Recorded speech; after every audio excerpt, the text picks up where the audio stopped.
Hi, Moxie. Marianne of Green Gables here. My middle name really is Ann, too. Anyhow, where have I been?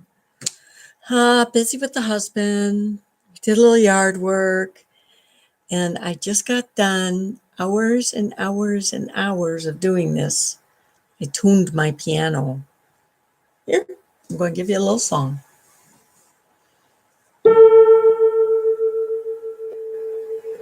How deep the Father's love for us, how vast beyond all measure, that He would give His only Son to make a wretch His trash. Uh-oh. Sorry. How great the pain of searing was.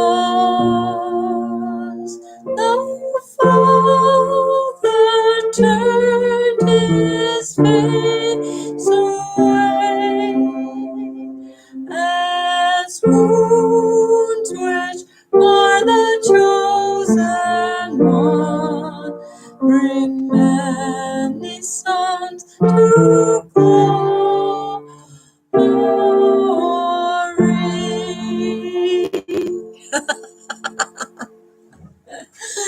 I haven't forgot. We're going to read the book. But that's what I was doing. Oh my gosh. I only do that once a year because it takes so long. Most of the notes have 2 strings each that have to get tuned. And whoo, it can be a battle. Some of them have up to 3 strings. Okay. Max Lucado's book. Everybody Needs a Miracle. He Still Moves Stones. And we're going to be carrying on. We are reading chapter 10, The Power of a Timid Prayer. When you wonder if your prayers matter.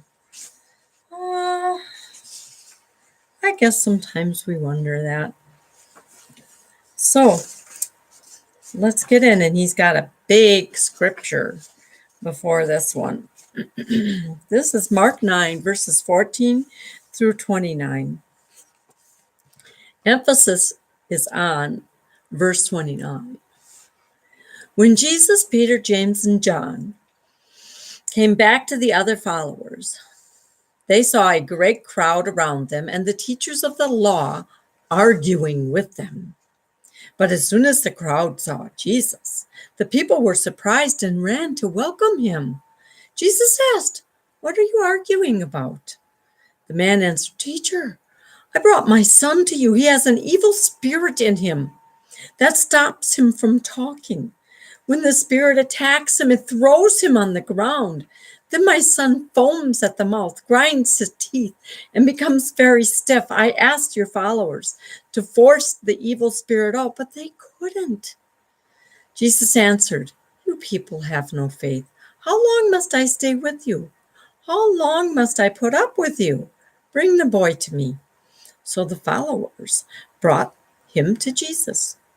As soon as the evil spirit saw Jesus, it made the boy lose control of himself, and he fell down and rolled on the ground, foaming at the mouth. Jesus asked the boy's father, "How long has this been happening?" The father answered, "Since he was very young. The spirit often throws him into a fire or into water to try to kill him. If you can do anything for him, please have pity on us and help us." Jesus said to the father, You said if you can? All things are possible for the one who believes." Immediately the father cried out, "I do believe. Help me to believe more." When Jesus saw that a crowd was quickly gathering, he ordered the evil spirit, saying, "You, spirit, that makes people unable to hear or speak. I command you to come out of this boy and never enter him again." The evil spirit screamed and caused the boy to fall on the ground again. Then the spirit came out. The boy looked as if he were dead, and many people said, "He's dead." But Jesus took hold of the boy's hand and helped him to stand up. When Jesus went into the house, his followers began asking him privately, "Why couldn't we force that evil spirit out?" Jesus answered, "That kind of spirit can only be forced out by prayer." And a lot of people in the medical field said, people with seizures and epilepsy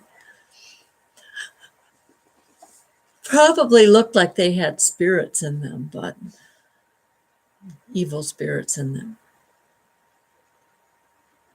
We won't know the whole story till we meet Jesus, and we can ask him, how many of those were like epilepsy, or was that the evilness that you brought out of the person? Epilepsy. I mean, he's God. He can do anything. This chapter isn't for Concordists, it's for crop dusters. Some of you pray like a Concorde jet, smooth, sleek, high, and mighty. Your words reverberate in the clouds and send sonic booms throughout the heavens. If you pray like a Concorde, I salute you. If you don't, I understand. Sometimes I pray like a Concorde when a storm's coming. I saw these people doing it when a storm was coming, and they just put their hands up and they said, "Away from this house in Jesus' name." And that was a tornado. It was coming down. And when they did that, it lifted in the sky and it went over them. It did not harm anyone in that house. And I thought, whoa, I got to try that. Because that's how I roll. I think that's probably praying like a Concorde jet. Maybe you're like me, more a crop duster than a Concorde. You aren't flashy. You fly low. You seem to cover the same ground a lot. And some mornings it's tough to get the old engine cranked up. The older you get, that happens a lot. Most of us are like that. Most of our prayer lives could use a tune-up. Some prayer lives lack consistency. They're either a desert or an oasis, long, arid, dry spells interrupted by brief plunges into the waters of communion. We go days or weeks without consistent prayer, but then something happens. We hear a sermon. We read a book, experience a tragedy. Something leads us to prayer, so we dive in. We submerge ourselves in prayer and leave refreshed and renewed. But as the journey resumes, our prayers don't. Others of us need sincerity. Our prayers are a bit hollow, memorized and rigid, more liturgy than life. And though they are daily, they are dull. Still others lack, honesty. We honestly wonder if prayer makes a difference. Why on earth would God in heaven want to talk to me? If God knows all, who am I to tell him anything? If God controls all, who am I to do anything? If you struggle with prayer, I've got just the guy for you. Don't worry. He's not a monastic saint. He's not a callous-kneed apostle. Callous-kneed. Nor is he a prophet whose middle name is Meditation. Mary Meditation. Margaret Meditation. He's not a too holy to be you reminder of how far you need to go in prayer. He's just the opposite. A fellow crop duster. A parent with a sick son in need of a miracle. The Father's prayer isn't much, but the answer is. And the result reminds us the power is not in the prayer. It is in the one who hears it. Oh, my dog is eating. He prayed out of desperation. His son, his only son, was demon-possessed. Not only was he a deaf mute and an epileptic, he was also possessed by an evil spirit. So they're saying he had that and an evil spirit. Ever since the boy was young, the demon had thrown him into fires and water. Imagine the pain of the father. Other dads could watch their children grow and mature, and he could only watch his suffer. While others were teaching their sons an occupation, he was just trying to keep his son alive. What a challenge. He couldn't leave his son alone for a minute. Who knew when the next attack would come? The father had to remain on call, on alert 24 hours a day. He was desperate and tired, and his prayer reflects both. Yeah, back in those days, they didn't have nice fancy wheelchairs with seatbelts in them. If you can do anything for him, please have pity on us and help us. Listen to that prayer. Does it sound courageous, confident, strong? Concorde jet? Not hardly. One word would have made a lot of difference instead of if. What if he'd said since? Since you can do anything for him, please have pity on us and help us. But that's not what he said. He said if. I think he said if because he was so beaten down by that spirit as well. The Greek is even more emphatic. The tense implies doubt. It's as if the man were saying, this one's probably out of your league, but if you can. I don't think he was saying that. I just think he was so beaten down. A classic crop duster appeal. More meek than mighty, more timid than towering, more like a crippled lamb coming to a shepherd than a proud lion roaring in the jungle.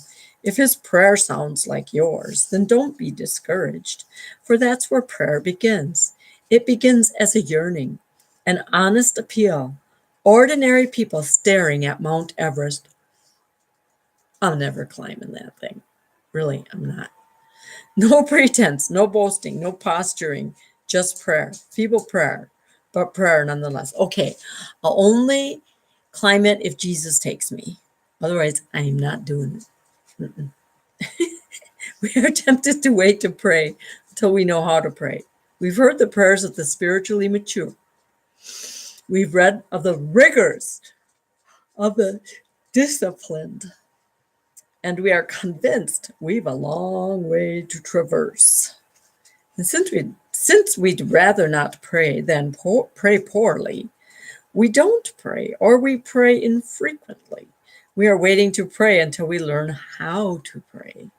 Good thing this man didn't make the same mistake. He wasn't much of a prayer, and his wasn't much of a prayer. He even admits it. I do believe, he implored. Help me to believe more. That was the best thing he could have said. This prayer isn't destined for a worship manual. No psalm will result from his utterance. He was simple, no incantation or chant, but Jesus responded. He responded not to the eloquence of the man, but to the pain of the man. Jesus had many reasons to disregard this man's request. For one thing, Jesus was just returning from the mountain of transfiguration. While there, his face had changed, his clothes had become as bright as a flash of lightning. See Luke 9, verse 29.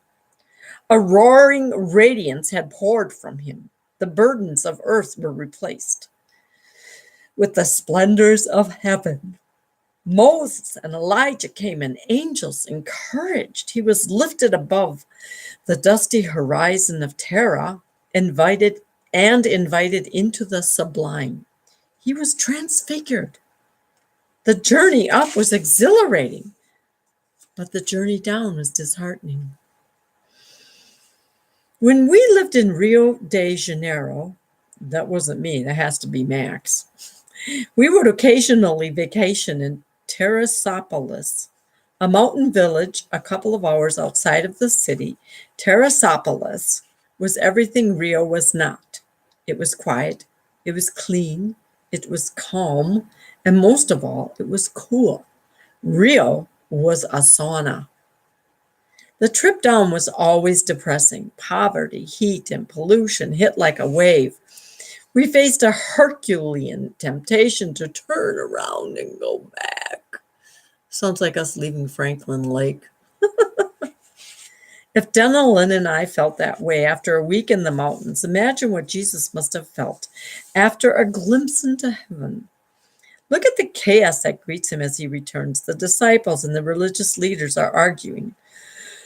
A crowd of bystanders is gawking. A boy who had suffered all his life is on public display, and a father who'd come for help is despondent, wondering why no one can help.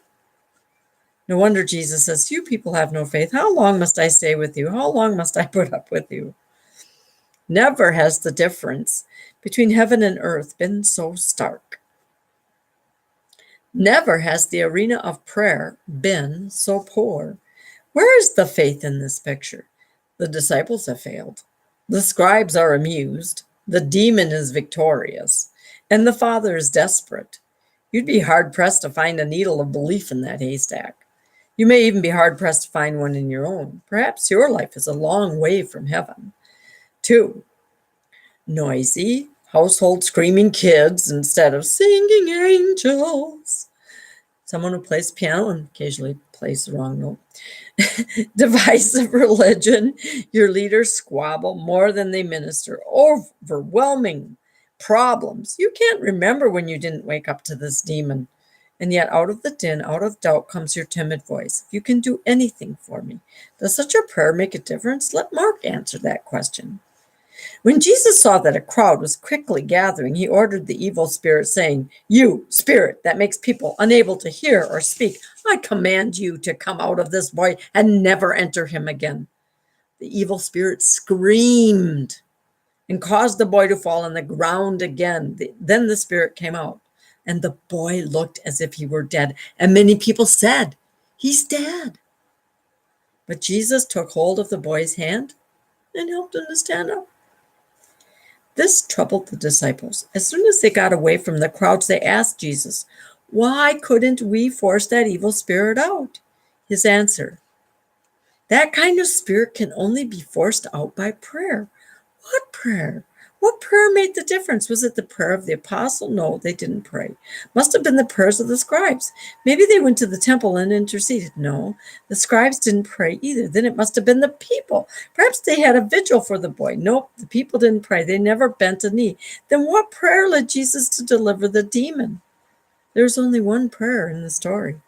It's the honest prayer of a hurting man. And since God is more moved by our hurt than our eloquence, he responded. That's what fathers do. That's exactly what Jim Redmond did. His son Derek, a 26-year-old Briton, was favored to win the 400-meter race in the 1992 Barcelona Olympics. Halfway into his final heat, a fiery pain seared through his right leg. He crumpled to the track with a torn hamstring. Ouch! That hurts. A hamstring is a huge muscle, and when it tears, you feel it. As the medical attendants were approaching, Redmond fought to his feet. It was animal instinct, he would later say. He set out hopping, pushing away the coaches in a crazed attempt to finish the race. When he reached the stretch, a big man pushed through the crowd. He was wearing a T-shirt that read, "Have you hugged your child today?" and a hat that challenged, "Just do it." The man was Jim Redmond, Derek's father. "You don't have to do this," he told his weeping son. "Yes, I do," Derek declared. "Well then," said Jim, "we're going to finish this together." And they did. Jim wrapped Derek's arm around his shoulder and helped him hobble to the finish line. Fighting off security men, the son's head sometimes buried in the father's shoulder, they stayed in Derek's lane to the end. The crowd clapped, then stood, then cheered, then wept as the father and son finished the race. What made the father do it? What made the father leave the stands to meet his son on the track? Was it the strength of his child? No, it was the pain of his child. His son was hurt and fighting to complete the race, so the father came to help him finish. God does the same. Our prayers may be awkward, our attempts may be feeble, but since the power of prayer is in the one who hears it and not the one who says it, our prayers do make a difference. I was thinking all along that the prayer he meant was when the father said to Jesus, "Well then, teach me how to pray." That was a prayer. Help me to believe more. Help me to believe more. Help me to believe more. Was that the bird? Help me to believe more, because I'm in such pain watching my son suffer like this. Good story. Well, chapter 11 is next. Bright lights on dark nights, when you are out of choices. I'll see you tomorrow, maybe. We'll see. Now it's spring. So many tasks to do, like yearly tuning of the piano. ETC. Okay. God bless. Love you. Ending the stream. Ending. Bye.